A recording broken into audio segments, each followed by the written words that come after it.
Ég byrjaði að nota hjólastól þegar ég var svona 25 ára, Já. eitthvað svoleiðis.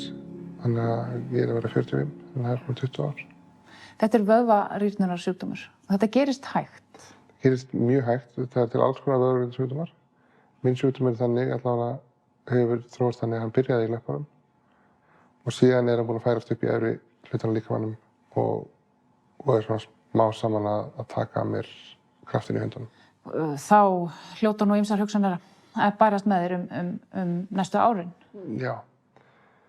Ég er samt ennþá í ánættun, sko. Þannig að þetta er ennþá bara svona dag frá degi einhvern veginn þróast þetta. Og ég held að það hefur verið gott og vont fyrir mig. Ég hef aldrei einhvern veginn hugsað að búa til lífið þannig að þetta sé